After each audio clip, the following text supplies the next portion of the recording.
Good evening, everyone. Am I audible? Yes, ma'am, you're audible. Good Yes, evening, ma'am.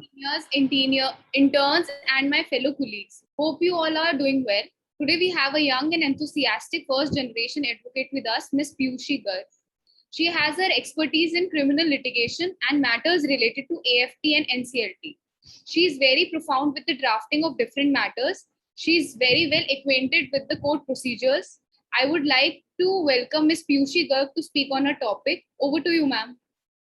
Thank you so much, Pragati, for this warm words. So, hello everyone. Hope you are doing well. Hello, budding lawyers or the future lawyers here. So, let's just start with the today's session. So, the topic for the today's session is a very known topic, whether हम lawmen के लिए चाहे कोई layman के लिए. The topic is the FIR and a complaint to police station, right?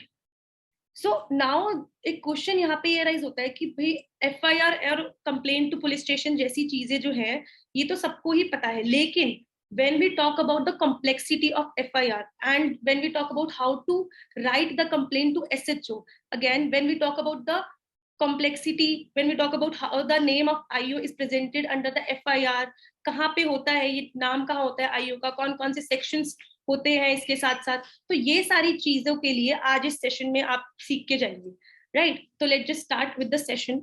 तो basically FIR हम सबको पता है क्या है. फुल फॉर्म की हम बात करें तो it is a first information report. तो मेरा क्वेश्चन पहले आप लोगों से है इस चीज के लिए कि आपने कभी भी पूरे कोड में, क्रिमिनल प्रोसीजरल कोड में, आपने कहीं भी किसी भी सेक्शन में FIR वर्ड को इनकॉर्पोरेट होते देखा है? एनीवन?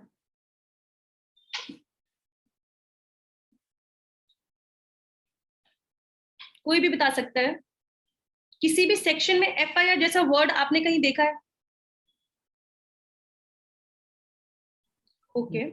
तो बेसिकली पूरे क्रिमिनल प्रोसीजर कोड में कहीं भी स्पेसिफिकली FIR जैसी टर्म मेंशन है ही नहीं.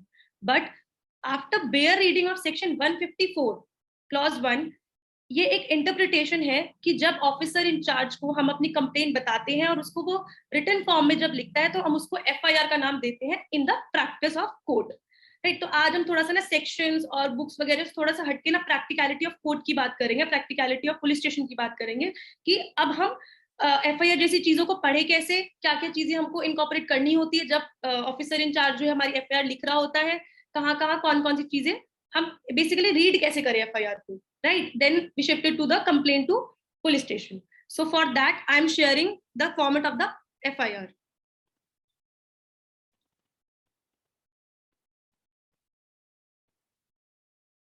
Is my screen visible to all? Yes, it's visible. Yes, ma'am. Okay.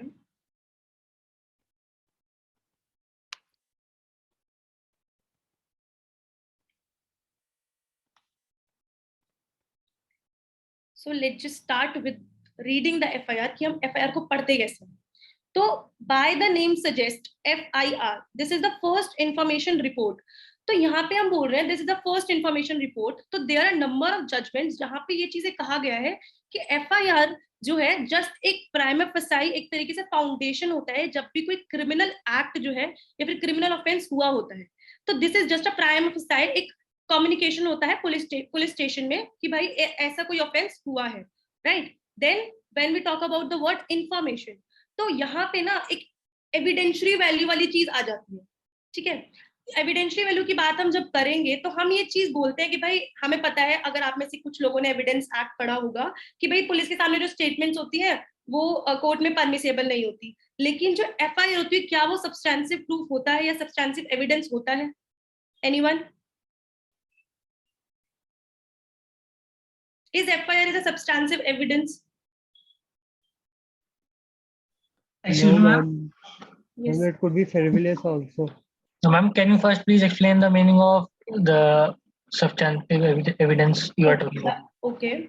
So for this substantive evidence और जो normal जो आपके दूसरे evidence होते हैं उसमें तो substantive evidence पे जो मैं basic यहाँ पे बताऊंगी कि substantive evidence वो evidence होते हैं जहाँ पे जो कोर्ट होता है उसको बेसिकली ये एक ऐसे evidence होते हैं जहाँ पे कोर्ट जो है इनको देखते हुए इनको एक इसमें benefit of doubt create ही नहीं हो सकता. Substantive evidence वो होते हैं, ठीक है। लेकिन जो एफआईआर जैसी चीजें होती हैं, ये एक जस्ट एक इंफॉर्मेशन होती है, जैसे कि मैंने पहले बताया अभी कि एफआईआर में हमने बस एक इंफॉर्मेशन दे दी कि हमारे साथ ये ऑफेंस हुआ है, ठीक है, या फिर हमारे साथ किसी ने मार पिटाई की, या मेरे साथ किसी ने चीटिंग करी, ऐसी सारी चीजें, ठीक है। तो इसमें इवन कुछ जजमेंट्स ऐसी भी हैं जहां पे कोर्ट ने स्पेसिफिकली ये चीज बोला है कि एफआईआर को हम सब्सटेंसिव एविडेंस में मतलब इनकॉर्पोरेट नहीं कर सकते, बिकॉज एक बस जो पर्सन है, जो विक्टिम है, वो एक अपनी इंफॉर्मेशन दे रहा है, उसमें कुछ चीजें ऐसी भी हो सकती है जो वो मिस कर दे, ठीक है, जो कि आफ्टर ट्रायल और in between the trial court के सामने आ सकती है, राइट। तो let just start with reading the FIR. तो ये हम सबको पता है, अंडर सेक्शन 154 सीआरपीसी एफआईआर जो है लॉज होती है, राइट। एक चीज यहाँ पे मैं बोलना चाहूंगी, FIR should be lodge and complaint should be filed, there are two different terms, right. FIR हमेशा लॉज होती है, राइट। तो हर एक एफआईआर में 15 ही आपको पॉइंटर्स मिलेंगे, चाहे वो एफआईआर दिल्ली में हो, हरियाणा में हो, अरुणाचल प्रदेश में हो, और इन एनी स्टेट आपको हमेशा जब भी एफआईआर कोई भी आप देखोगे तो उसमें सिर्फ आपको 15 पॉइंटर्स ही मिलेंगे, राइट। तो बेसिकली इनका फॉर्मेट जो होता है वो सेम होता है, ठीक है, कुछ ऐसे डिफरेंस आपको नहीं मिलेगा। तो अब मैं स्टार्ट करती हूँ पॉइंटर 1 से, जो कि बात करता है डिस्ट्रिक्ट की। अब हम बोलते हैं दिल्ली जैसे स्टेट में जहाँ पे ऑलरेडी 11 डिस्ट्रिक्ट है, अगर मैंने यहाँ पे जो ऑफिसर इन चार्ज है वो डिस्ट्रिक्ट मेंशन नहीं करेगा तो हमको ये चीज पता ही नहीं लगी कौन से डिस्ट्रिक्ट की है, कौन से एरिया, राइट। तो first of all officer in charge हमेशा ये मेंशन करता है कि वो कौन से डिस्ट्रिक्ट में उस, बिकॉज हर पुलिस स्टेशन की अपनी एक जुरिस्डिक्शन होती है। तो सबसे पहले वो पॉइंटर 1 में ये मेंशन करता है कि कौन से डिस्ट्रिक्ट की जुरिस्डिक्शन में वो फॉल कर रहा है। Then we have PS. PS is basically the police station, right. यहाँ कंप्लीट एफआईआर में आपके पास ये वर्ड बहुत बार आएगा पीएस, तो that is police station, right. तो पुलिस स्टेशन कौन सा है। देन आगे हम कंटिन्यू करते हैं FIR number. Now this FIR number, ये हमेशा हर एक एफआईआर का एक डिफरेंट और एक यूनिक नंबर होता है। आप में से अगर किसी ने देखा हो, दिल्ली पुलिस है या हरियाणा पुलिस है, या मतलब बहुत सारी ऐसी पुलिस है जिनका एक पोर्टल है, वेब पोर्टल है, राइट, जिसमें आप आपने देखा होगा कि हम केस स्टेटस ऑफ एफआईआर जो है पता लगा सकते हैं, ठीक है। तो वो पता कैसे लगता है, जब हमारे पास एफआईआर नंबर होता है, उसका ईयर होता है, जस्ट बिकॉज हमारे पास ये नंबर और ईयर है, कंप्लीट डिटेल्स ऑफ एफआईआर जो है हमारे सामने खुल के आ जाती है। लेकिन यहाँ पे कैच है, कुछ केसेस ऐसे होते हैं जैसे कि जो बहुत क्रूशियल केसेस होते हैं, लेट्स सपोज रेप, तो उसमें पुलिस के पास according to the guidelines of Supreme Court उनके पास एक डिस्टिंक्शन है कि वो ऐसी इंफॉर्मेशन को, ऐसी एफआईआर को जो है वेबसाइट पे नहीं डालती, right, okay. Then moving to then the date is very important, किस दिन एफआईआर जो है ऑफिसर इंचार्ज ने लिखी है, right. Then moving towards the second pointer, that is act along with the sections. Priorly यहाँ पे मैं इस चीज को बोलूंगी कि सेक्शंस यहाँ पे बहुत इंपॉर्टेंटली इंडल्ज करते हैं कि कौन कौन से सेक्शन के अंदर कौन कौन सा ऑफेंस जो है यहाँ पे एफआईआर में जो ऑफिसर इंचार्ज है वो लिख रहा है। यहाँ पे स्पेसिफिकली जैसे आईपीसी लिखा हुआ है, राइट। आईपीसी के अलावा यहाँ पे पॉक्सो भी हो सकता है, आर्म्स एक्ट भी हो सकता है। तो जितने भी एक्ट जो उस एफआईआर में ऑफिसर इंचार्ज को इंडल्ज करने हैं अकॉर्डिंग टू द ऑफेंस, वो सारी एक्ट को विद देयर इंपॉर्टेंट सेक्शन वो लिखता है एफआईआर में। Then pointer third, that is occurrence of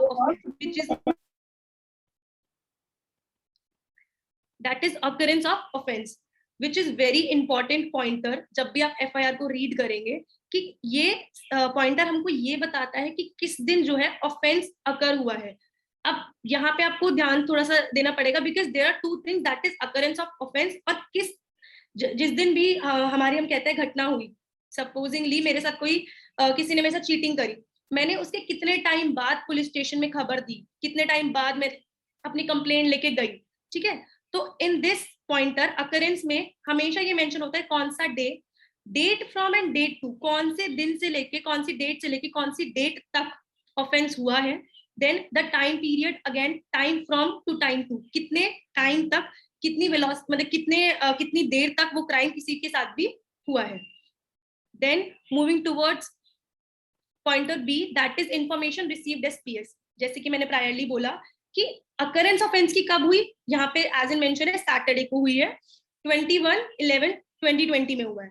अब ये बोल रहा है कि इंफॉर्मेशन पुलिस स्टेशन में कब आई है, तो सेम डे इंफॉर्मेशन आई है, दैट इज 21/11/2020 कुछ FIRs में ये चीज मेंशन होती है, मैं आपको और ड्राफ्ट दिखाऊंगी इस चीज के, कि जहां पे अकरेंस का टाइम और पुलिस स्टेशन में जब ये लॉन्च हुई FIR तो उसका टाइम में बहुत गैप होता है, या फिर इवन डेट्स में भी बहुत डिफरेंस होता है, ठीक है।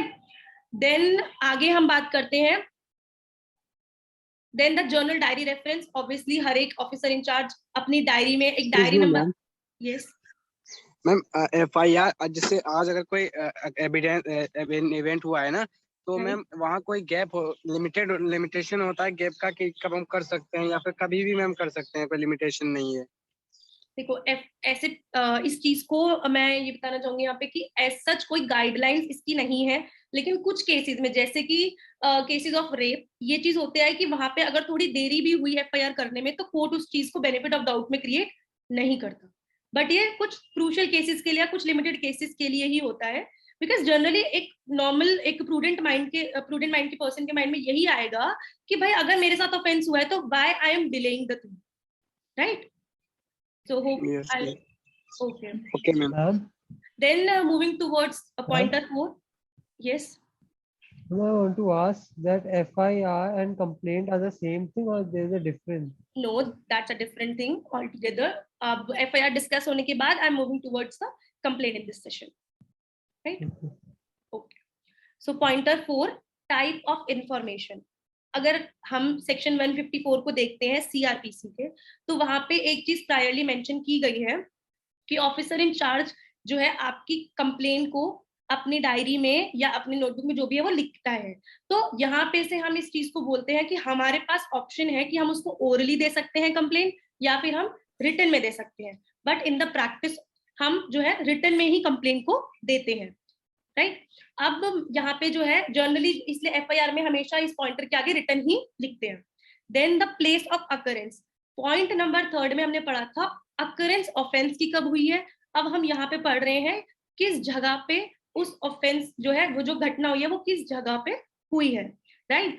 तो अब हम पॉइंटर A में देखते हैं direction and distance from PS। This is a very important point, because मैंने आपको स्टार्टिंग में बोला था कि FIR जो जैसी जो चीजें हैं ये बेशक सब्सटेंसिव एविडेंस नहीं होता, पर ये जो है at the time of cross, at the time of corroboration ये FIR जो है काम आती है, राइट? तो अब उस चीज में हम ये देखते हैं, इवन इसमें ये भी पॉइंट मेंशन होना बहुत जरूरी है कि अगर मेरे घर से सपोजिंगली मेरे साथ चीटिंग हुई है, मेरे साथ किसी ने मारपीटाई की है, राइट?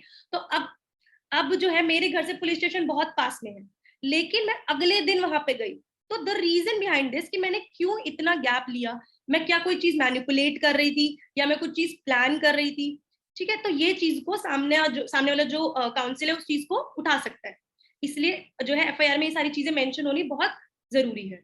देन एड्रेस, किस जगह पे वो ऑफेंस हुआ है। Then in case outside the limit of police station, इस पॉइंट को हम डिस्कस करेंगे पॉइंट नंबर C को। Then complainant information, point number 6, यहाँ पे कंप्लेनेंट की complete information, the name, the date of year of birth, then the nationality, then again with the passport thing, date of issue, place of issue, उसका occupation क्या है, उसका complete address क्या है। यहाँ पे एड्रेस में जब जैसे यहाँ पे सिर्फ एक एड्रेस है एक कंप्लेनेंट का, यहाँ पे जो है 2 एड्रेसेस भी हो सकते हैं। सपोजिंगली आप में से कोई आपका कहीं होम टाउन कहीं और है, आप दिल्ली में रहे हैं, तो उस कंडीशन में आप दोनों एड्रेस यहाँ पे मेंशन करेंगे, your permanent address and your current address, okay? Then point number 7, that is details of known, suspect, unknown, accused with full particulars, attach separate sheet if necessary। तो हम यहाँ पे जैसे कि हमको पता लग रहा है इस चीज में, हमने पॉइंट नंबर 6 में कंप्लेनेंट की सारी डिटेल्स दी है, पॉइंट नंबर 7 में हमको एक्यूज्ड की सारी डिटेल्स देनी है विद हिज कंप्लीट एड्रेस। अब यहाँ पे एक चीज आती है, सपोजिंगली मैंने या आप में से किसी ने कोई मर्डर होते हुए देखा है, कोई पर्सन है उसने किसी का मर्डर होते हुए देखा है, ठीक है? अब आई विटनेस जो है FIR कराने चला गया, लेकिन उसको ये तो पता ही नहीं एक्यूज्ड है कौन, एड्रेस क्या है, ठीक है?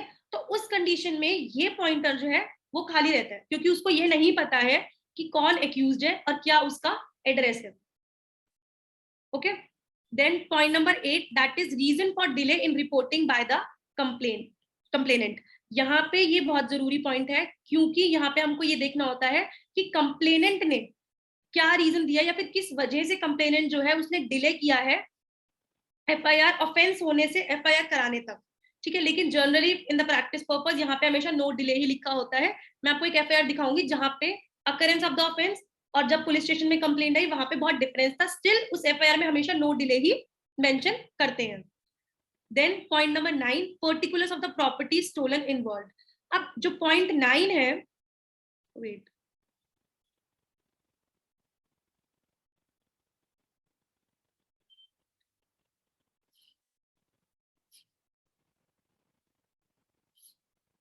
अब यहाँ पे जो पॉइंट 9 है वो इस बारे में बात करता है पर्टिकुलर्स ऑफ प्रॉपर्टीज। अब कुछ FIR होती है मर्डर पे, कुछ FIR होती है रेप पे, अब कुछ FIR ऐसी होती है कि सपोजिंगली कोई पर्सन है एक्स, उसका पर्स चोरी हो गया, ठीक है, या उसका बैग चोरी हो गया, उसमें उसका लैपटॉप था, उसका पर्स था, उसके डॉक्यूमेंट्स थे, तो वो सारी चीज इस पॉइंटर के अंदर हमको मेंशन करनी होती है कि जहां पे हमको प्रॉपर्टी का टाइप लिखना होता है, टोटल वैल्यू कितना सामान था, क्या उसकी वैल्यू थी। देन अगेन कोई भी ऐसे जो कि अगर सपोजिंगली हमको ये नहीं पता कि एग्जैक्ट बैग में कितने पैसे थे या फिर कितने का हमारा लैपटॉप था, कुछ भी चीज हमको ऐसी नहीं पता है, तो उस कंडीशन में जो है हम ये लिखते हैं कि एस्टिमेटेड वैल्यू कितनी है उसकी। Then point number 10, total value of the property stolen. अब पॉइंट नंबर आता है 12, दैट इज FIR का, जिसमें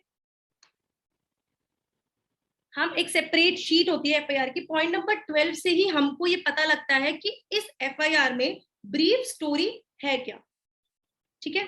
और पॉइंट नंबर 12 भी स्पेसिफिकली यूज होता है एट द टाइम ऑफ कॉरबोरेशन और कॉन्ट्रडिक्शन, ठीक है, जब ट्रायल चलता है कोर्ट में।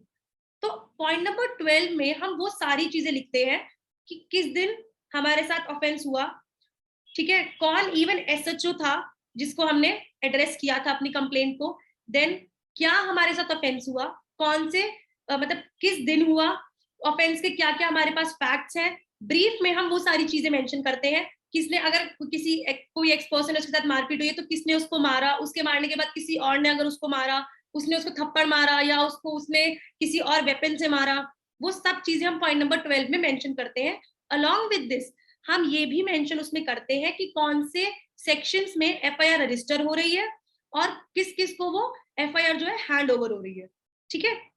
FIR जो है हैंड ओवर होती है एक तो ऑब्वियसली कंप्लेनेंट को, देन एक्यूज्ड को, देन मैजिस्ट्रेट को, देन DCRB को, जो आपका ये क्राइम ब्रांच होता है, इसमें भी FIR की कॉपी जाती है, राइट। और कौन से मीडियम से जा रही है, वो बाय पोस्ट जा रही है या मैजिस्ट्रेट को डायरेक्ट मतलब दिया जा रहा है या SHO को जा रही है, और किसकी मौजूदगी में FIR लिखी गई, ये सारी चीज भी पॉइंट नंबर 12 में मेंशन होती है। Then point number 13, action taken since the above information reveals commission of offense.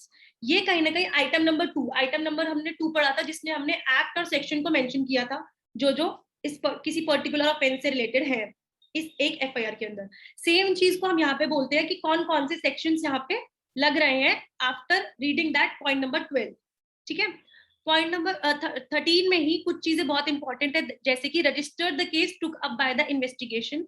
यहाँ पे आपका डायरेक्टेड नेम ऑफ, सबसे बड़ी बात है जहाँ हम बोलते हैं ना भाई FIR में जब हम देखते हैं कि भाई आयु कौन है, अब आपने FIR तो पढ़ ली लेकिन आपको यही नहीं पता चला आयु कहाँ लिखा होता है या आयु को कैसे पता लगे कौन सी रैंक का है, ठीक है। तो पॉइंट नंबर 13 में आयु का नाम विद हिज रैंक, यहाँ पे लिखा है ना रैंक में हेड कांस्टेबल, इवन एक नंबर भी गिवन होता है, जो नंबर यहाँ पे आपको अगर स्क्रीन पे दिख रहा हो, नंबर मेंशन है यहाँ पे 2898 समथिंग, राइट। तो ये उस रैंक के पर्सन का नंबर होता है, जिस इवन उस नंबर को डाल के हम उसकी कंप्लीट डिटेल्स, जो यहाँ पे आयु है उसकी कंप्लीट डिटेल्स, कप्तान सिंह इसकी कंप्लीट डिटेल्स हमारे सामने आ जाती हैं, ठीक है।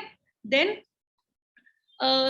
अब ये पॉइंट नंबर है कि ट्रांसफर टू PS, कौन से पुलिस स्टेशन में ट्रांसफर हुआ, इसको हम ज्वाइन करेंगे पॉइंट नंबर 5 के साथ, जो हमने C को अभी छोड़ दिया था कि इन case outside the limit of the jurisdiction, ठीक है।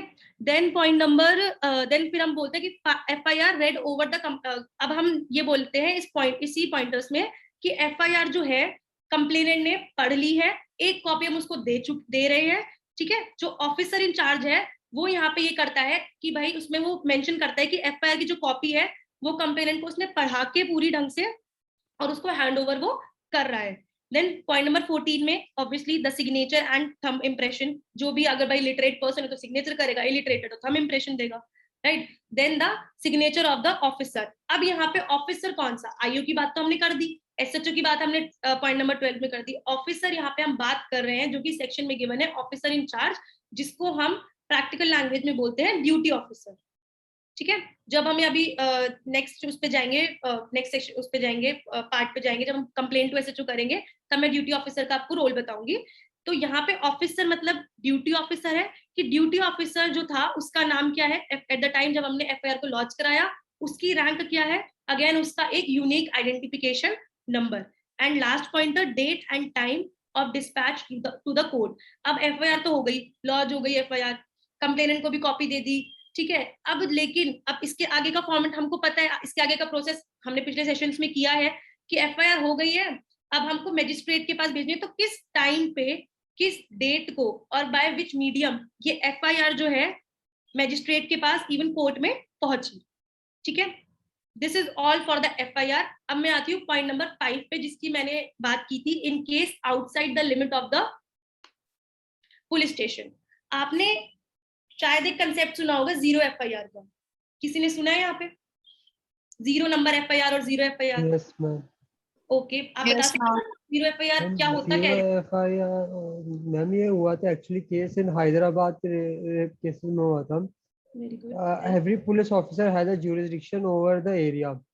Police officers sometimes do not write the case because they have to show the minimum level of crime. In this case, Supreme Court elaborated the zero FIR that no police officer will refuse anyone on the grounds that they don't have a jurisdiction. If even it lies outside their jurisdiction, they have to register the complaint. Right. This one. Okay. Anyone else? कोई और बता सकते हैं zero FIR क्या होती है? Very well explained, Laksh. Thank you, ma'am. Ma'am, it can be filed by any aggrieved person in case of rape. Okay. तो zero FIR का कंसेप्ट जो है मैम मैं explain zero FIR. Ma'am actually जब मतलब कोई केस कोई register कराता है, मतलब कोई दूसरे पुलिस स्टेशन में, मतलब सपोज करके मेरा वॉलेट चोरी हुआ वसंत कुंज में, और मैं एफआईआर मतलब वसंत कुंज से आकर एफआईआर में करा रहा हूँ नोएडा में आके, that's zero FIR. That FIR will travel from Vasant Kunj to Noida. Very good, okay, very well explained by everyone. So zero FIR का कंसेप्ट यहाँ पे बहुत से लोगों को पता है, तो लेकिन एफआईआर में हमको कैसे पता लगेगा कि ये एफआईआर जीरो एफआईआर के थ्रू आई है या फिर किसी और पुलिस स्टेशन से आई है? तो उसके लिए हम पॉइंट नंबर 5 को देखते हैं, उसका point C, in case outside the limit of police station. ये जो है स्पेसिफिकली निर्भया केस, आप सबको पता ही होगा, बहुत ही हाईलाइटेड केस है, उसमें हुआ था। उसमें क्या था, वसंत कुंज से बस चली, ड्यूरिंग द टाइम ऑफेंस हो रहा था, वो महरौली पहुंची, साकेत पहुंची, आफ्टर दिल्ली पहुंची। तो यहाँ पे क्या हुआ, अगर वो सपोजिंगली बीच में किसी पुलिस स्टेशन में जाती और बोलती कि भाई मेरे साथ ये ऑफेंस हुआ है, तो पुलिस वाले मना कर देते, भाई बस तो वहां से चली थी, ऑफेंस तो आपके साथ वहां से शुरू हो गया था, हमारी जुरिस्डिक्शन नहीं बनती। दिल्ली वाले कहते कि भाई ऑफेंस वहां से शुरू था, हमारी जुरिस्डिक्शन नहीं बनती, आप यहाँ अब आए हो, आप रहते तो कहीं और हो, तो वहां की जुरिस्डिक्शन है। ठीक है, तो in this case supreme court ने गाइडलाइन दी थी जीरो एफआईआर के लिए, कि जीरो एफआईआर का कंसेप्ट ये है कि विक्टिम जो है आपके पास आ रहा है अपनी प्रॉब्लम लेके, ठीक है, तो यू एज अ पुलिस, आपकी ड्यूटी, आप ड्यूटी बाउंड हो उसको सुनने की और उसकी कंप्लेंट लिखने की। अब उसको नहीं पता भाई, उसको जुरिस्डिक्शन, एज अ लेमैन, मुझे अगर सपोजिंगली मैं लेमैन हूँ, इलिटरेट, मुझे नहीं पता भाई कौन सी जुरिस्डिक्शन है, कहाँ पे जाना है कहाँ पे नहीं जाना। मेरे साथ तो भाई ऐसा हुआ कि मेरे को किसी ने थप्पड़ मार दिया, चलते चलते मुझे जाके एफआईआर करानी है, ठीक है, तो मैं जो भी नियर बाय पुलिस स्टेशन होगा मैं चली जाऊंगी, ठीक है। तो in this case police station के जो ड्यूटी ऑफिसर है वो बाउंड है इस चीज को लिखने, वो हमारी कंप्लेंट लिखने का। अब वो क्या करेगा, पॉइंट नंबर 5 में ये मेंशन कर देगा कि इन case outside the limit of police station, तो यहाँ पे वो टिक कर देगा कि यस, ये जो जुरिस्डिक्शन है, ये जो कंप्लेन है, ये इस पुलिस स्टेशन की स्पेसिफिकली जुरिस्डिक्शन में फॉल नहीं करती, ठीक है। एंड अगेन ये चीज कहाँ पे आएगी, आपने अगर कोई पॉइंट देखा हो ऐसा, पॉइंट नंबर 13 में 4th पॉइंट है जहां पे लिखा हुआ है transfer to PS, PS is police station. तो अगर कोई जीरो एफआईआर पॉइंट नंबर 5 से आके, जुरिस्डिक्शन कंसेप्ट से आके, पॉइंट नंबर 13 4 में लिखा जाएगा कि कौन से पुलिस स्टेशन को अब जो ये एफआईआर है वो ट्रांसफर कर दी गई है। 0 FIR में आपको FIR नंबर नहीं देते हैं, ठीक है, क्यों? क्योंकि जुरिडिक्शनल जो पुलिस स्टेशन है वो अथॉरिटी बाउंड होता है उस FIR का नंबर देने का, इसलिए 0 FIR को जीरो डायरी नंबर भी बोलते हैं, मतलब उसमें स्पेसिफिकली FIR का नंबर नहीं होता, ठीक है। इसके अलावा कुछ और टाइप्स की FIR होती हैं, क्रॉस FIR, मल्टीपल FIR। अब इनमें डिफरेंस क्या है? मल्टीपल FIR होती है, सपोजिंगली कोई पर्सन है X, आपने सुना होगा कोई कमेटी सिस्टम जो होता है, ठीक है, उसने पूरी एक स्ट्रीट में सबकी कमेटियां डाली और वो फरार हो गया। तो वहां पे एक दूसरे को लोग नहीं जानते थे या उस एरिया के लोग आपस में नहीं जानते थे, तो सबने उसके खिलाफ बहुत सारी FIRs कर दी, ठीक है। तो that is a multiple FIR, जहां पे किसी एक ऑफेंस के लिए और किसी एक ही पर्सन पे, किसी एक ही एक्यूज पे बहुत सारी FIR हुई, ठीक है। तो इन दिस केस कोर्ट के पास ऑप्शन होता है उसको एट द टाइम ऑफ जब कोर्ट के सामने मैटर जाता है उसको क्लब कर दे, ठीक है। तो ये कोर्ट की अपनी पावर है उसकी, कोर्ट की कि वो उसको क्लब करेगा नहीं करेगा। देन एक आती है क्रॉस FIR। क्रॉस FIR है सपोजिंगली मैं और पर्सन है X, ठीक है, मैंने उस पे FIR की मारपीट की, उसने मुझ पे FIR कर दी, ठीक है। तो दैट इज क्रॉस FIR।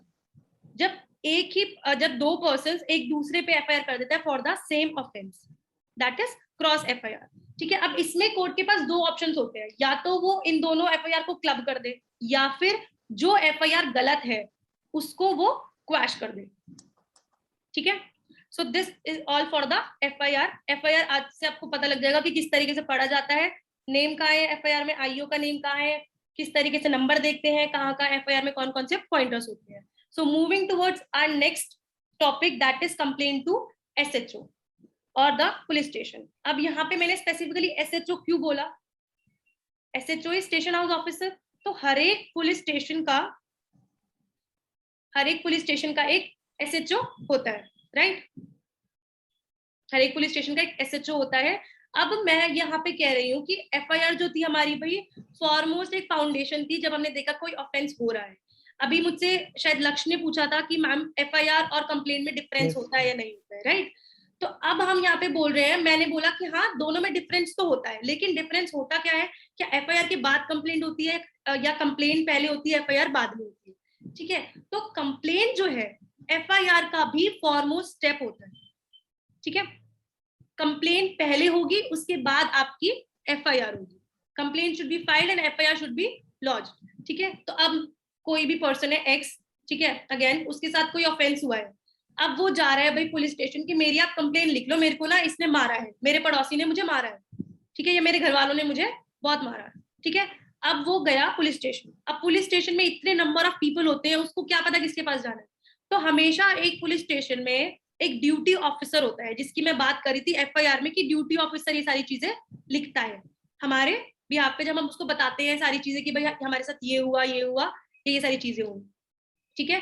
तो अब एक्स पर्सन जो है पुलिस स्टेशन जाएगा कि भाई मेरे साथ ऐसी ऐसी चीजें हुई है, तो ऑफिसर जो ड्यूटी ऑफिसर है वो उसको ये चीज बोलेगा कि भाई आप जो भी बोल रहे हो ना उसको आप हमको रिटर्न में दे दो, जिसको हम अपनी भाषा में प्रैक्टिकल एस्पेक्ट में बोल देते हैं तहरीर, ओरिजिनल तहरीर, अगर आपने नाम सुना हो तो जो बेसिकली कंप्लेंट मैंने खुद से लिखी है, जो मेरे हैंड रिटन है वो कंप्लेंट, उसको हम बोल देते हैं तहरीर, ओरिजिनल तहरीर बाय द कंप्लेनेंट, ठीक है। अब मैंने वो कंप्लेंट तो लिख दी, ड्यूटी ऑफिसर को दे दी। ड्यूटी ऑफिसर कहेगा हमेशा कि उस कंप्लेंट को आप एड्रेस किसको करोगे। सबसे पहली बात, हम कंप्लेंट लिखने बैठ गए हैं, अब हमें यही नहीं पता हमें एड्रेस किसको करना है, क्या क्या पॉइंटर्स डालने हैं कंप्लेंट में, कौन कौन से मेन चीजें हम डालें अगर हम कंप्लेंट लिख रहे हैं। तो for that I am sharing some drafts with you.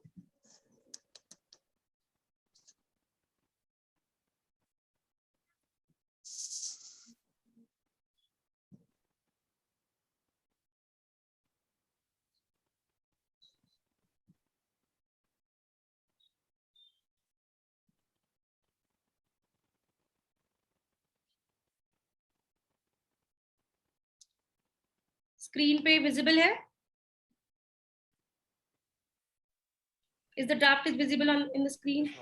Yes. So अब हम यहाँ पे स्टार्ट करें कंप्लेन, और कंप्लेन को हम किस तरीके से लिखें और कौन कौन से स्पेसिफिकली पैराग्राफ्स या फिर कौन कौन सी चीजें ऐसी हमको इनकॉर्पोरेट करनी है जब हम SHO को एड्रेस करते हुए कंप्लेन लिखते हैं। तो अब हमने ड्यूटी ऑफिसर को भाई बोल दिया था कि भाई हमारे साथ ये चीजें हुई है, ड्यूटी ऑफिसर ने हमको बोला कि आप जाओ भाई एसएचओ को एक कंप्लेंट हैंड रिटन दे दो, ठीक है, एसएचओ को एड्रेस करते हुए कंप्लेंट दे दो, ठीक है। तो अब हम कंप्लेंट को बनाएंगे कैसे?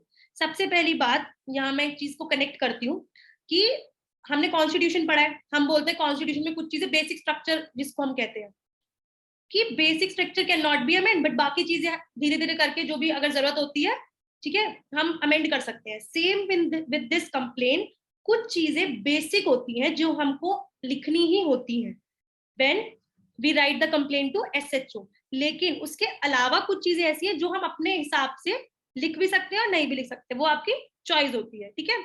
तो कुछ वो जो इंपॉर्टेंट चीजें हैं, बेसिक जो स्ट्रक्चर है कंप्लेंट का, मैं वो शेयर करूंगा आपके साथ, ठीक है। तो first of all we always mention date, आपको यहाँ पे डेट दिखाई दे रही है 23/3 और 2021। हम हमेशा कंप्लेंट लिखते हुए ये मेंशन जरूर करेंगे कि हमने कौन सी कंप्लेंट, तो कौन से दिन हमने कंप्लेंट को लिखा है। दूसरी चीज, द एसएचओ। अब हम यहाँ पे ये, अब हमको कंप्लेंट लिखने को बोल दिया, हमको यही नहीं पता कि एड्रेस किसको करना है उस कंप्लेंट को, देन तो हमेशा कोई भी कंप्लेंट जो है, जो हम थाने में जाके देते हैं, वो हमेशा एसएचओ को एड्रेस होती है, ठीक है। उसके complete police area, obviously SHO का एक वेरीफाइड एरिया होता है कि कौन सा एसएचओ किस एरिया का है, उस कंप्लीट एरिया को हम मेंशन करेंगे, उस पुलिस स्टेशन को हम मेंशन करेंगे जिसके एसएचओ को हम कंप्लेंट दे रहे हैं, ठीक है। That is the SHO Kaushambi police station, Ghaziabad, UP, ठीक है। Then the subject, which is a very important thing when we are writing the complaint. Subject में ना 3 चीजें होती हैं जो प्रायरली हमको लिखनी ही लिखनी, इसके अलावा आपको कुछ लिखना है तो यू कैन, नहीं लिखना है तो भी, ठीक है। लेकिन 3 चीजें हमको मेंशन करनी है, the name of the accused, the address of the accused and the brief under which हम ये बोल रहे हैं कि हमारे साथ जो ऑफेंस हुआ है। देखो यहाँ पे हमने complaint against Y, that is the name of the accused, then the address, that is residence of block A, Preet Vihar, Delhi, whatever, ठीक है। एंड नेक्स्ट जो हमने बोला, that is the brief introduction, brief हम ये बताएंगे कि कौन कौन सा ऑफेंस हमारे साथ हुआ है जिसके पर्पस के लिए हम कंप्लेंट लिख रहे हैं, जो कि हम बता रहे हैं यहाँ पे for committing sexual assault, rape, criminal breach and mental harassment, ठीक है। तो हम सब्जेक्ट में ये 3 चीजें प्रायरली मेंशन करते ही करते हैं। Then we started with respected sir और मैडम। यहाँ पे एक चीज हम अलग से कुछ कर सकते हैं कि भाई आज जो डिजिटलाइज वर्ल्ड है, हमको पता है कि कौन से कि एसएचओ कौन से एरिया का कौन होता है, नहीं भी पता तो हम गूगल से इस चीज को आराम से पता लगा सकते हैं। तो सपोजिंगली अगर कोई फीमेल एसएचओ है, हम उसको पहले ही प्रायरली चेक करके यहाँ पे सिर्फ रिस्पेक्टेड मैडम भी लिख सकते हैं, ये आपकी चॉइस है। Then in the very first paragraph, in the foremost paragraph in the complaint, आप हमेशा खुद के बारे में बताएंगे, your name, your residence, your occupation, कहाँ रहते हैं आप, वो सारी चीजें आपको फर्स्ट पैराग्राफ में बतानी जरूरी है, ठीक है। सेकेंड पैराग्राफ में आप एक्यूज्ड के बारे में बताएंगे, चाहे वो एक एक्यूज्ड है, चाहे वो नंबर ऑफ एक्यूज्ड है, उनके बारे में आप उनका एड्रेस, एक्यूज्ड का नेम, वो सब चीजें आप मेंशन करेंगे। अब हम जब थर्ड पैराग्राफ की बात करते हैं तो उसमें आपका खुद से इवेंट्स ऑफ चेंज शुरू हो जाता है कि आपके साथ क्या हुआ, कौन सा ऑफेंस हुआ, कौन कौन सी चीजें हुई, कब हुआ, कौन सी डेट थी, ये सारी चीजें आप थर्ड पैराग्राफ से शुरू कर सकते हैं। लेकिन अगर कुछ कंप्लेंट्स में ऐसा होता है कि मेरे साथ चीटिंग करी है, सपोजिंगली मेरी बहन ने ही मेरे साथ चीटिंग करी, ठीक है, तो there is a relation between me and my sister, तो उस चीज को मैं पहले ही थर्ड पैराग्राफ में मेंशन कर दूंगी कि एक्यूज के साथ मेरा ये रिलेशन, ठीक है। अगर कोई रिलेशन नहीं है, लेट सपोज कोई रिलेशन नहीं है, कोई एक्स पर्सन है जिसने मेरे साथ चीटिंग करी है, ठीक है, तो उस कंटेक्स्ट में मैं क्या मेंशन करूंगी कि एट द फर्स्ट इंस्टेंस वो पर्सन मुझे कहाँ मिला, या उस पर्सन ने मुझे कब अप्रोच किया, या मैंने उसको किस तरीके से और कब अप्रोच किया। बहुत अच्छी चीज होती है अगर हमको ये चीज पता होता है कि कौन से डेट ऑफ इवेंट, जिसको हम बोलते हैं कि भाई अगर हमको डेट भी मेंशन करनी है कंप्लेंट में तो भी हम कर सकते हैं। सपोजिंगली हमको नहीं पता, याद नहीं है कौन सी डेट को हुआ है हमारे साथ कोई भी चीज, या फिर हमको नहीं पता है कि भाई कब हुआ है, लेकिन हमको मंथ समहाउ याद है या हमको ईयर याद है, तो हम उसको भी अपने हिसाब से लिख सकते हैं। डेट भी लिख रहे हैं तो भी ओके, नहीं भी लिख रहे हैं डेट्स तो भी इट्स फाइन, ठीक है। देन पॉइंट नंबर 3 से हम कंप्लीट चेंज शुरू कर देते हैं इस चीज की कि कौन सा ऑफेंस हमारे साथ हुआ है, कब कब हुआ ऑफेंस में हमारे साथ फर्स्ट उसका इंस्टेंस कब था। अच्छा, सपोजिंगली मैंने अब कंप्लेंट लिखी है यहाँ पे चीटिंग के लिए कि मेरे साथ चीटिंग हुई है, ठीक है, तो अब मैं क्या करूंगी, चीटिंग के सेक्शन में जाऊंगी ठीक है, चीटिंग के सेक्शन में जाके मैं उसके मेन इंडिग्रेंट्स उठाऊंगी कि कौन कौन से सेक्शन, उस सेक्शन में कौन कौन से ऐसे मेन इंडिग्रेंट्स है जो कि ये बताते हैं कि इस चीजों को देख अगर हम करेंगे तो चीटिंग हम सामने वाले पर्सन के साथ होती है। सपोजिंगली जैसे उसमें है इंड्यूसमेंट है, कि डिसेप्शन है, कि सामने वाले पर्सन ने हमको ड्यूप किया है, या फिर उसने हमको डिसऑनेस्ट इंटेंशन है उसका, फ्रॉडलेंट बिहेवियर है, कुछ भी चीजें हैं, ठीक है। तो मैं अब कंप्लेन जब अपनी लिखूंगी, मैं वो सारे इंडिग्रेंट्स को उस पैराग्राफ में जो हम इवेंट्स ऑफ चेन बना रहे हैं उसमें हम मेंशन करते जाएंगे कि इस पर्सन ने हमको फ्रॉड किया, इस पर्सन ने हमको इंड्यूस किया, इस पर्सन ने हमको इस मूवमेंट पे डिसऑनेस्टली हमसे पैसे ले लिए, इस पर्सन ने हमसे इस इवेंट पे हमको पैसे नहीं लौटाए, ठीक है। तो ये तो हो गया आपका पॉइंट नंबर 3 से जब हम अपने चेन ऑफ इवेंट्स पे जाते हैं। अब बात आती है कि हम उसको कंक्लूड कैसे कर रहे हैं। तो कंक्लूडिंग कुछ पैराग्राफ्स में हम ये लिखते हैं, कंक्लूडिंग कुछ पैराग्राफ्स में हम ये लिखते हैं कि भाई कौन सी मूवमेंट ऐसी थी जहां से हमको ये रियलाइज हुआ कि सामने वाले पर्सन ने हमारे साथ कब वो क्रिमिनल ऑफेंस करना शुरू किया, ठीक है। अब उस कंक्लूडिंग पैराग्राफ में हमको ये चीजें मेंशन करनी होती है कि हमको कौन सी मूवमेंट पे ऐसा लगा कि सामने वाले पर्सन हमारे साथ चीट कर रहा है, ठीक है। हमने अपने रेस्क्यू के लिए क्या क्या हमने इवेंट्स करे, कितनी बार हमने उससे अपने पैसे वापसी मांगे, कौन कौन से मेथड से मांगे, अगर उसने कोई पैसे कुछ अमाउंट, सपोजिंगली मेरे साथ 2 लाख का उसने चीट किया है और उसने मेरे को 50,000 रुपए दे दिए, तो हम वो चीज भी उसमें मेंशन करेंगे, ठीक है। And in the very last paragraph we have to mention, हम स्पेसिफिकली कंप्लेन जब लिख रहे हैं हम एक रिक्वेस्ट करेंगे एसएचओ से कि भाई हमारे साथ तो ये ऑफेंस सब चीज हो चुकी है, अब जो है आप हमारी इस ऑफेंस के अंदर एफआईआर जो है लॉन्च कर दीजिए, ठीक है। This is then lastly thanking you, और उसको थैंक मतलब और उसके अलावा अपने signature with your name and your complete address. This is a format of basic complain to SHO. अब हम अगेन प्रोसीजर पे आते हैं, प्रोसेस पे आते हैं कि किस तरीके से थाने में हम जाके इसको सबमिट करेंगे। अब हमने ड्यूटी ऑफिसर को कहा था, उसने हमसे ये कंप्लेन जो रिटर्न में हमने लिखी ले ली। अब जो ड्यूटी ऑफिसर है इसको नोट करके एसएचओ को बोलेगा कि भाई ऐसे ऐसे कंप्लेन आई है एक पर्सन की। अब एसएचओ जो है, जिसको हमने बोला था ओरिजिनल तहरीर, राइट, अब जब एसएचओ उस चीज को एंडोर्स करके अलाउ कर देगा तो दैट नोटिंग इज कॉल्ड रुक्का, जिसको हम अपनी नॉर्मल भाषा में कहते थे रुक्का, ठीक है। तो आफ्टर दिस हमारी जो कंप्लेन है, कंप्लेन से फिर हमारी एफआईआर की स्टेज पे जाता है। जब एसएचओ उस चीज को, अगर एसएचओ को लगता है कि इसमें कोई कॉग्निजेबल ऑफेंस हुआ ही नहीं है, बिकॉज एफआईआर हमेशा कॉग्निजेबल ऑफेंस में लगती है, ठीक है, नॉन कॉग्निजेबल ऑफेंस पे हम एफआईआर नहीं करा सकते। तो अगर एसएचओ को फील होता है कि भाई कंप्लेन पढ़ने के बाद कि कॉग्निजेबल ऑफेंस है ही नहीं, तो वो हमको मना भी कर सकता है कि इसमें कोई कॉग्निजेबल ऑफेंस हुआ ही नहीं, तो हम एफआईआर नहीं लिख रहे हैं। लेकिन अगर उसको ये चीज मिल जाती है, क्योंकि हम ड्राफ्ट इस तरीके से करेंगे कि उसमें वो सारी चीजें मेंशन हो जाए, वो सारे इंडिग्रेंट्स मेंशन हो जाए कि एसएचओ मजबूर हो जाए कि भाई इसकी एफआईआर कर दो, ठीक है। तो अब हम जो है एसएचओ जो उसको एंडोर्स कर देगा, जिसको हम रुक्का बोलते हैं, आफ्टर दैट हमारी एफआईआर लॉन्च हो जाती है एक नॉर्मल पुलिस स्टेशन में। अब हम एक कंटेक्स्ट और लेते हैं कि ये आपने बहुत सारे लोगों से सुना होगा कि यार हम पुलिस स्टेशन गए और ना हमारी तो एफआईआर ली नहीं, ये कंप्लेन नहीं सुनने को तैयार कोई, ठीक है।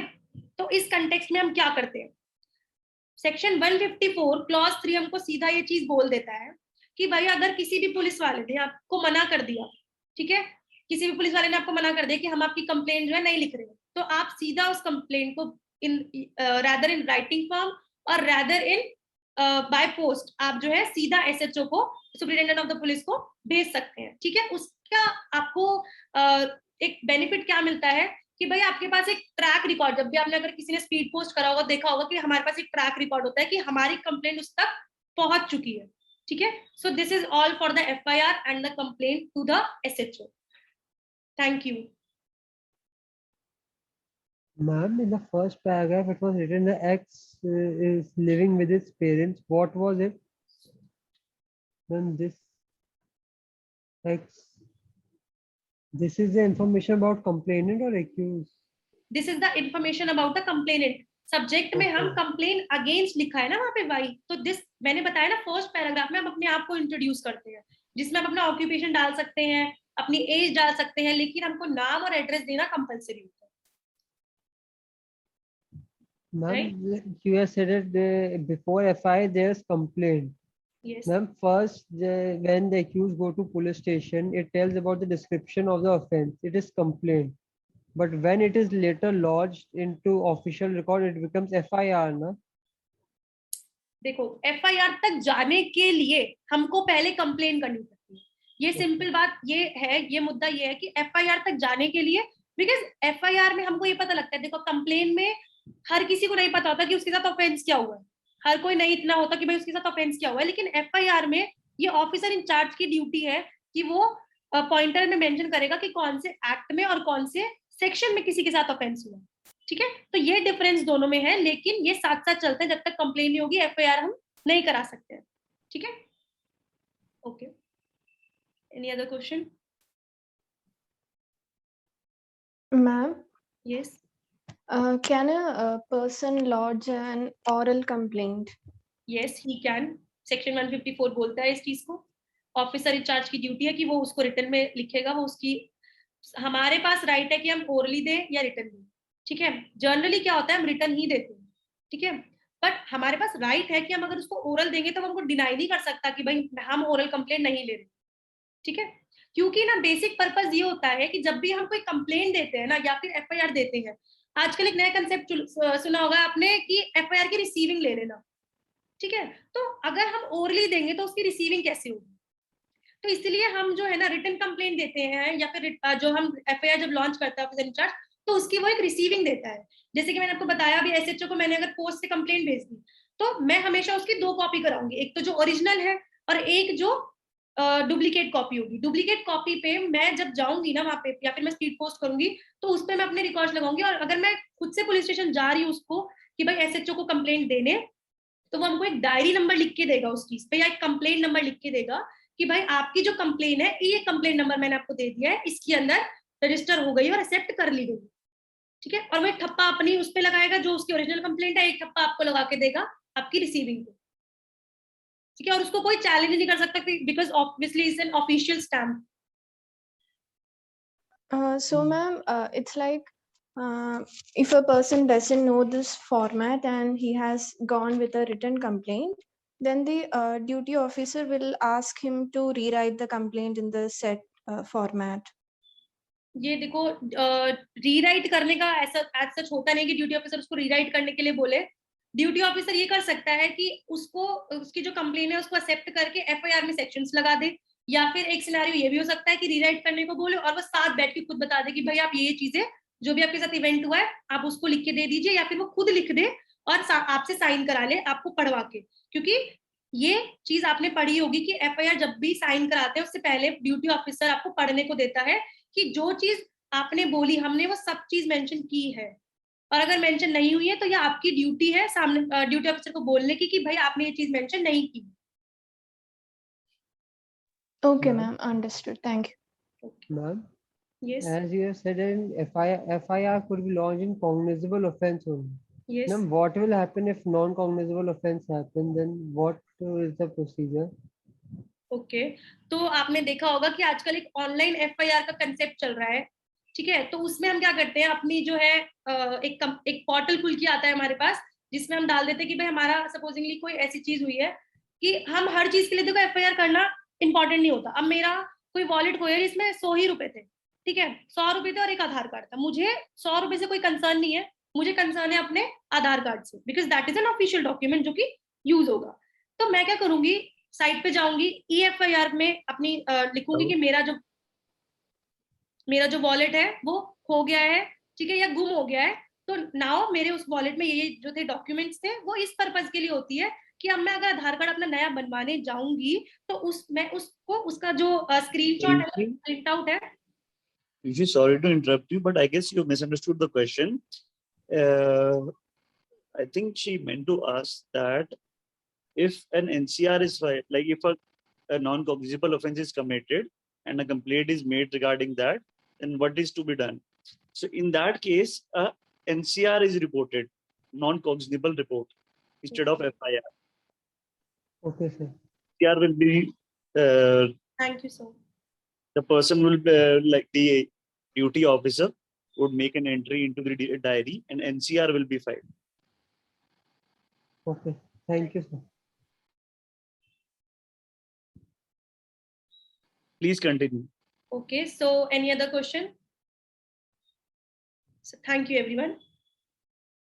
There is a question in the chat box. Okay. Is zero FIR applicable only in the rape cases or some other cases? Zero FIR, let me answer that. Zero FIR can be filed in any kind of cognizable case where the jurisdiction is not certain that where offense has been committed. So it can be filed at any police station in any cognizable offense, and later on it will be transferred to the police station within whose jurisdiction the offense has been committed. Hope it is clear. Yes, sir. Excuse me, ma'am. Yes. Ma'am, we have not got the documents that are shared on screen on the last few sessions. We have got those documents only for the first session and not after that. So can you check what's the issue with it? We need them for reference or future revision. Okay, we'll share the same. Thank you, ma'am. We will share it when we'll commence the last session of this internship. Okay, that will be interactive session basically, and we'll share all the documents thereafter only. All right. Okay, ma'am. Thank you so much. And Piyushi, your screen is still on sharing mode. Okay. Please continue. Ma'am, I have a doubt. Yes. In case of NCR report, what will be the procedure after that? What will be the actions? This question. What will be the actions taken by the police officer after filing this NCR report? After filing of the NCR, the procedure is similar, that in order to proceed further, then generally a permission of the magistrate is required. But generally, like after filing of the NCR, the an investigating officer will be appointed by the SHO, and he will proceed with the investigation. And if required, if there is substantial evidence in the in the NCR, then a notice will be sent to the accused person and it proceeds further.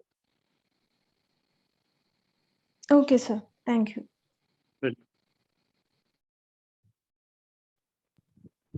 There is another question in the chat box. What will be written in subject of complaint if we don't know the name and residence of accused? If we don't know the name of the residence of the accused. Dinesh, sir, would you like to answer this question? Yeah, sure. Actually, there is no set format of the complaint. It can be filed like Piyushi informed you, like can be filed as an oral complaint or a written complaint. So a normal complaint can be filed. There is no set format for that. And even if the person is not aware about the identity of the accused, he or she can just mention that this offense has been committed against me by unknown person, and give a brief description of the person or the incident that took place. It is not necessary that the identity is that the person knows the identity of the accused person.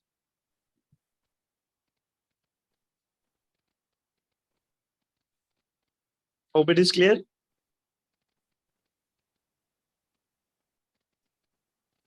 Thank you, sir. Sir, there is another question. What is the process of lodging online FIR? In some states, the process, there have been like they have enabled online complaints as well. So you can basically log into the portal and file a complaint over there. And later on, that complaint is converted into FIR. So the procedure after that is similar to the filing of formal complaint at the police station. But it is not necessary that all the states have enabled it. Only few states or districts have enabled it.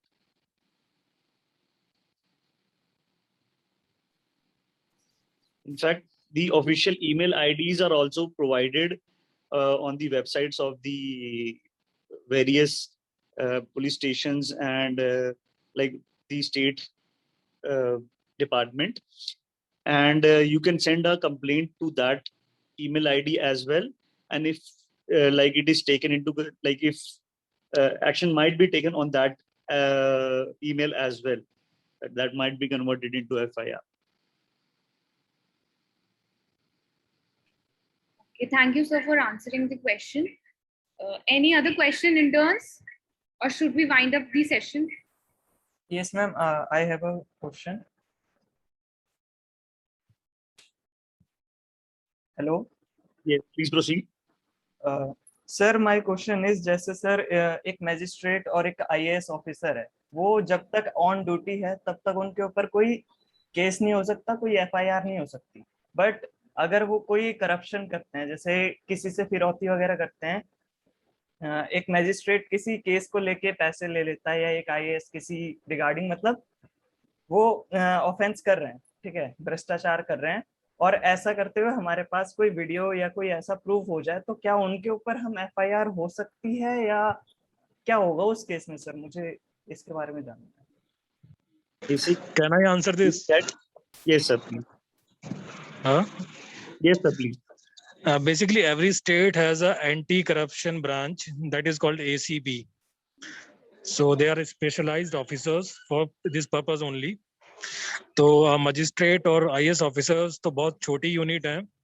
अगर उनको लगता है कि किसी minister के against भी कोई ऐसी कंप्लेंट रिसीव हुई है, तो they usually trap them, that is called a trap case. तो हो जाता, फिर वो जो मैटर है वो नॉर्मल पुलिस रजिस्टर नहीं करती है, that matter has been registered by the CBI. So basically, if any public servant is involved in any corruption, a complaint can be filed against them at the anti-corruption police station or department, and a permission is sought from the state to proceed with the investigation and to proceed with the inquiry against that person. Okay, sir. Thank you.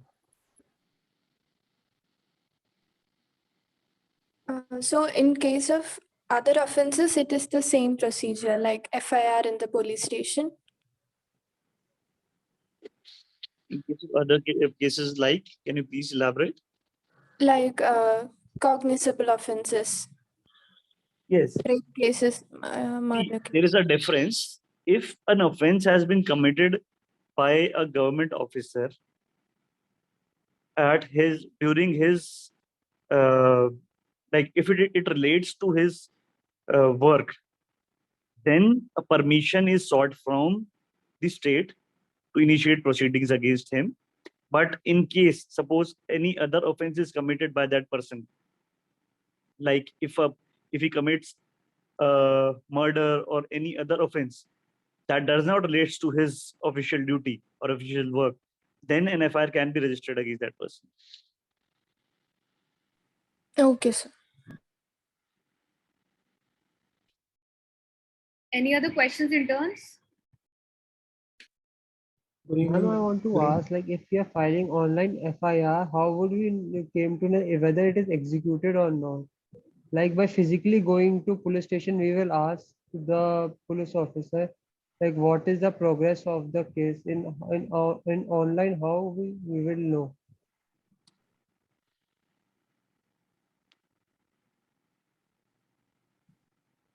Yes, once a complaint is filed online, so generally they generate like a complaint number or something.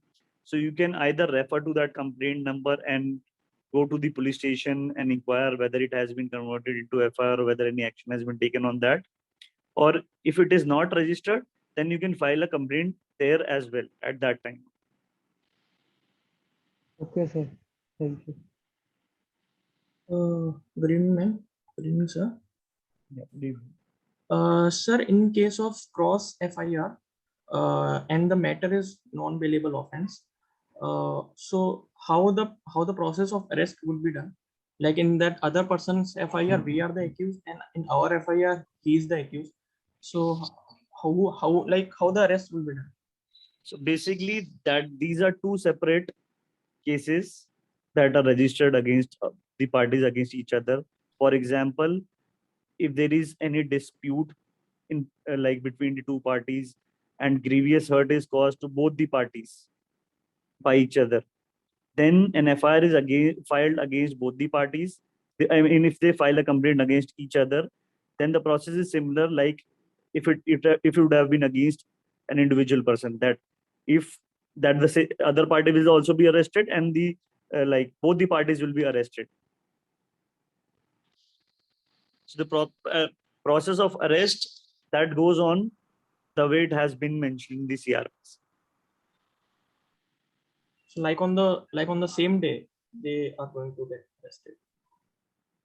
It is not there is no set process that whether that person has to be arrested on the same day or not. So basically, these two will be different cases. Like one person has accused the other person, and that person has accused the other person. So the procedure will proceed as per the arrest process, and it is not definite that both of them would be arrested on the same day. But one might abscond, so he might be arrested after 6 months also. Sir, but the subject matter is same, and how can like the case would be different?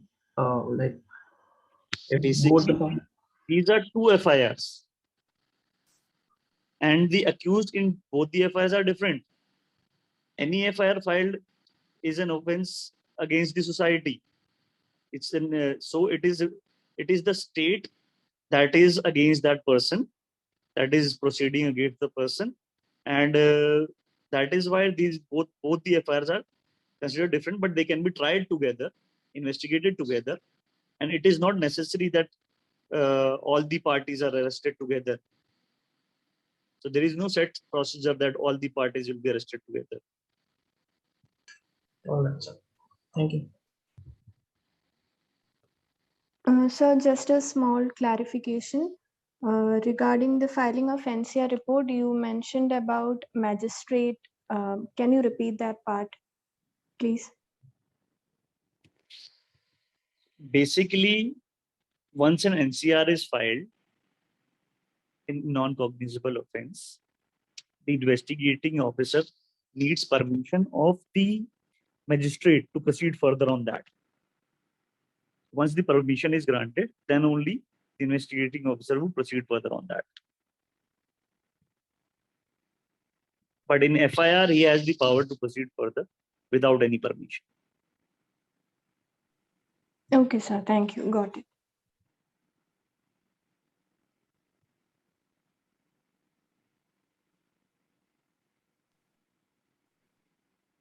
Any further questions? Okay, if you have any further questions, you can mail us the questions at internship@thelegalmatter@gmail.com, and we'll revert you as soon as possible. So thank you for your time and patience, interns. Thank you, Piyushi ma'am, for the wonderful and informative session. Thank you. And the information regarding your next session will be updated to you via the WhatsApp group. Thank you, interns.